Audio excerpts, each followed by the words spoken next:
It started with a flagpole and ended with a gun pointed straight at my niece's chest. The president of our HOA thought she could intimidate us, thought her little clipboard gave her the power of law. What she didn't know, what she couldn't have guessed, was that the woman she just threatened happened to be the county sheriff. And that's when everything changed. Act 1. The Spark. My name's Daniel Rohr. I'm a licensed land surveyor, a GIS analyst. Basically, I spend my life drawing lines on maps and arguing about where things really begin and end. It sounds boring until you realize those lines decide who owns what, who pays what, who controls what. My brother used to joke that I was a professional boundary setter, and after he died, I inherited his house, this house on the edge of Lake Dyer Reserve. Now, Lake Dyer is one of those perfect little neighborhoods where every mailbox is the same. Dull brown lawns are trimmed to military precision, and the HOA struts around like royalty. My lot, though, was different. Grandfathered out in 1991. Officially not under HOA jurisdiction. But Patricia Moffett, the queen bee, the self-appointed dictator of Lake Dyer, either didn't know that or didn't care.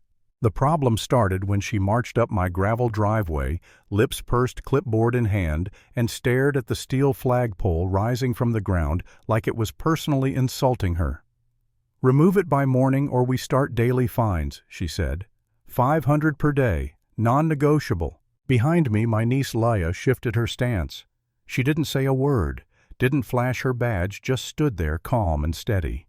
Patricia had no idea who she was threatening. I told her flatly, "This property isn't under your jurisdiction. That flagpole's not coming down." Patricia scoffed all fake confidence. "Every lot in Lake Dyer Reserve is subject to HOA regulation, except this one," I said. "Grandfathered boundary 1991.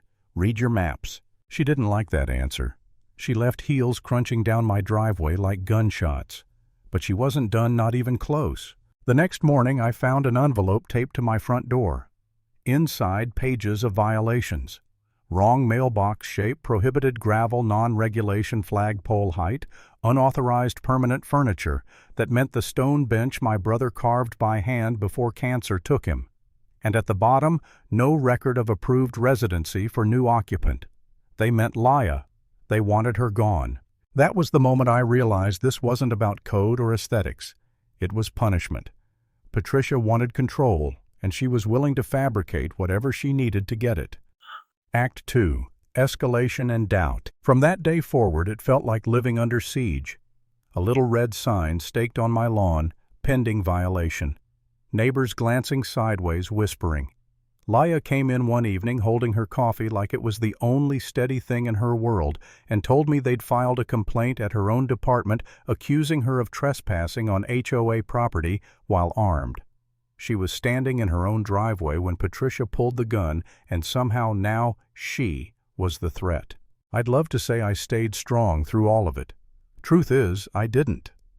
There was a night I'll never forget when I sat at the kitchen table staring at that violation list, and for a split second I thought maybe Patricia was right. Maybe it wasn't worth it. Maybe I should just rip out the bench, take down the flagpole, lay low. I remember thinking, God, Daniel, you're fighting a neighborhood committee. What if you're the crazy one? That thought made me feel sick, because that flagpole wasn't just metal. My brother welded it himself weeks after surgery when he could barely lift his arm. And that stone bench. It was the last thing he built before cancer stole his hands. These weren't unauthorized fixtures. They were his legacy. And Patricia wanted to erase him like he never existed. That's when something snapped back inside me. If I gave in, I'd be telling my niece, telling my brother's memory, telling myself that their intimidation worked. And I couldn't live with that. So I went back to what I knew best, maps, boundaries, evidence. I filed a zoning overlay request with the county.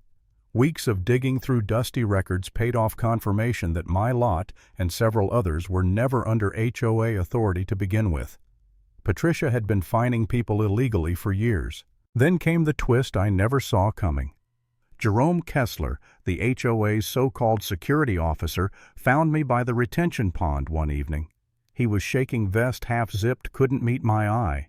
He admitted he'd been standing there the night Patricia pulled the gun. said he froze. Couldn't believe she actually did it. His silence had been eating him alive. And then he gave me proof. Draft violations with dates edited after the fact. Patricia had been backdating notices, fabricating complaints before they even existed. He handed me a USB drive with everything: logs, memos, altered timestamps. His exact words: "She threatened a cop on private land. I stood there and did nothing. I'm not making that mistake again." I remember holding that drive in my hand, realizing this wasn't just a fight with a petty HOA anymore. This was evidence of fraud, harassment, maybe even criminal misconduct. And I suddenly had the ammo to bring her whole empire down. Act 3. The Showdown. I didn't waste time. I compiled every citation, every forged date, every photo.